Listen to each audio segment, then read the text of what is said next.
Welcome back to my YouTube channel. Today we're going to be going over the Dynojet and doing the AutoTune on it. I've taken it off, so I have to put it back on, but I won't bore you in showing how you do that. We flashed the one tune to the bike, and now I'm going to go over and do the AutoTune on it and see how that goes. Apparently it runs really bad at the beginning, so I'm going to actually warm up the bike, let it warm up before installing it so it's ready to go. Okay, let's see how this goes.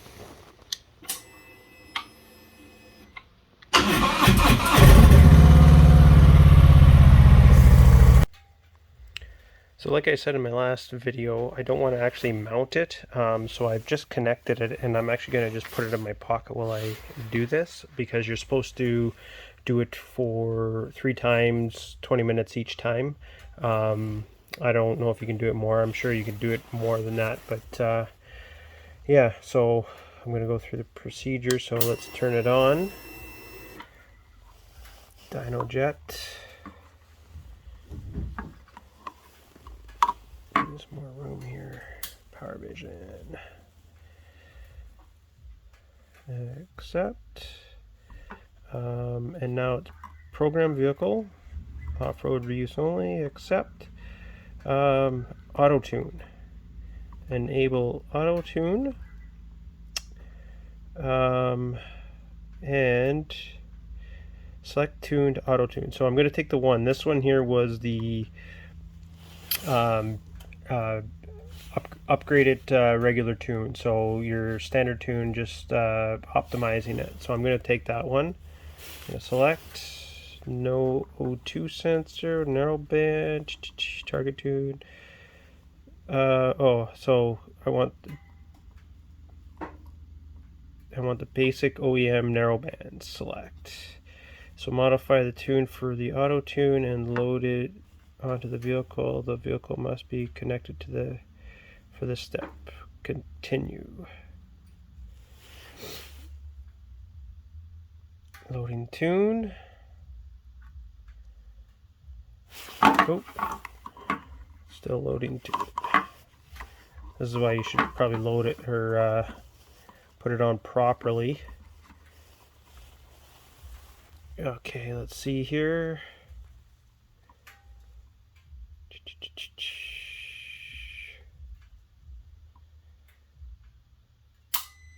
Waiting for ECU, return to normal operation.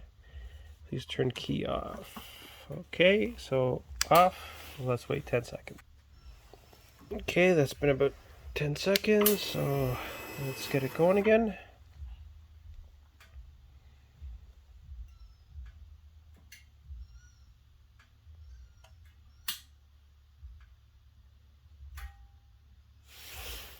Accept.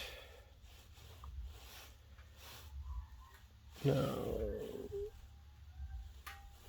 Program. Accept. So now let's go to AutoTune.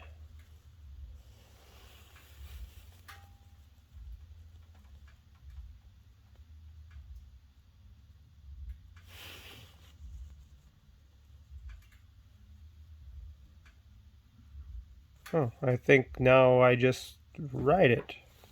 Let's check. Oh, okay, so I guess what it is all you have to do is data log. And this is gonna work it for me. So nothing left to do but go out and ride the bike. So let's go ride the bike.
Okay, hopefully you can hear me. So I just, I'll dub over it because you have to kind of keep the bike running when you're doing all that. So I've loaded that AutoTune on, and now I'm gonna run it off of that AutoTune. This time I'm gonna drive a little harder.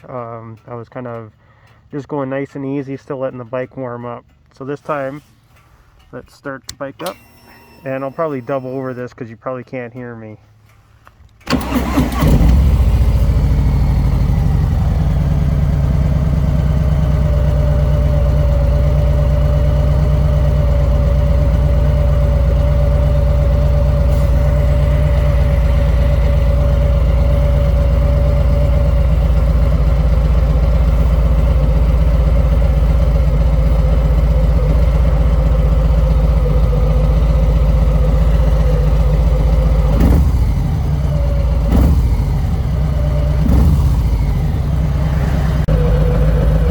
That's the next one. I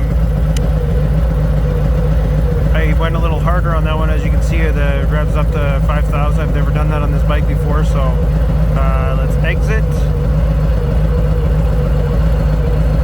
Let's go to export learn. Continue. Do another empty slot here. Select. Okay.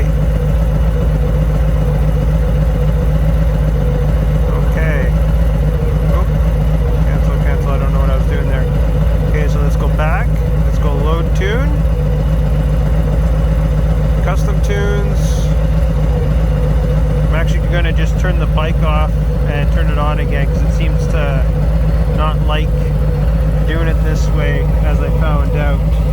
So here, let's turn the bike off, power it back up, and we'll load that tune. So I'll do another one another day. It's fall right now here in Ontario, so it's starting to get cold, so I can only do it whenever the weather allows. So let's see here. So results from 2, select, engine 107, stock improved, continue, flash.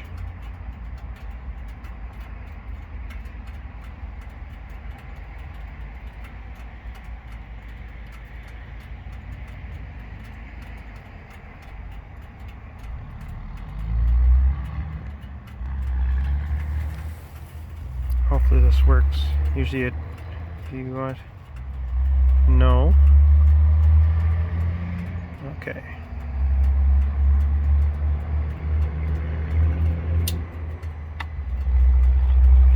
Okay, there, I heard it. Perfect.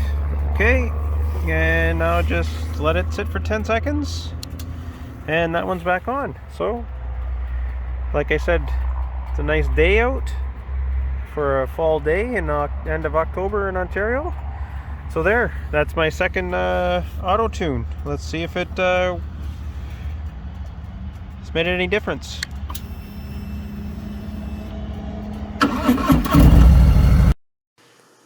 So I did complete the third AutoTune on the bike. I did it on a different day, flashed it. Again, it was just as easy as the other times. As for any differences that I noticed, it was similar to loading the first tune to it, where I didn't notice anything too much with the noise of the bike or the sound of the bike, but the revving and the smoothness of the bike. So normally, when I first had the bike, I would want to switch gears at around 2,900 RPM. I loaded the one tune on it, and I got up to about 3,200 RPMs where I'd want to be shifting the bike. Now that I've done it, this auto tune, now I find I could be up at 3,500, 3,600. And again, this is just like cruising. This isn't getting on it or anything. But if I'm just cruising around, I can be at 3,500, 3,600 RPM and no problems. I don't feel like I have to switch gears. So I think to me that means the bike's running better, Could be just in my head, but it is. It seems to be running a lot better. So I'm pretty happy with my purchase. Do I think you need this auto tune? Obviously not. I mean, the bike runs fine. Although I have heard other people online talk about how when you purchase, especially a Harley Davidson, they run pretty lean. So just doing the basic tune that I did at the beginning could prolong the life of the motor, but I have no idea if that's actually the case or not. That's just what I've seen some people talk about online. But yeah, would I buy it again? I think I would, because I do plan to do other things to it. First and foremost, I'm going to probably put an air cleaner on it. So right then and there, you do need to have a tuned bike for that. Just having the slip-on that I have, you don't really need it. It's not necessary. So I am glad I bought it. Now I just have to think of what air cleaner I do want to get. I'm thinking maybe the Reinhardt, to match with the slip-on that I do have. But I really don't know. If anyone has any suggestions of which one to get, let me know. But yeah, anyways, bike's running really good with the tune on it, and it's very simple to use. So if you're someone who's not too mechanically inclined, I haven't wrenched on bikes before. This is my first one, and if I can do it, you can do it. It is pretty idiot proof as well. I did try loading stuff when the bike was running and doing things when I wasn't supposed to, and it almost has a fail-safe in there, so it wouldn't let me do it. So yeah, anyways, that's it for the PowerVision, doing the first tune and the auto tune. If you have any questions, I'd try to help you. But other than that, have fun out there riding. It's winter right now here in Canada, in Ontario, so I won't be riding for a while, but I'll have to think of something else to do with the bike in the meantime. Anyways, thanks for watching. Until next time.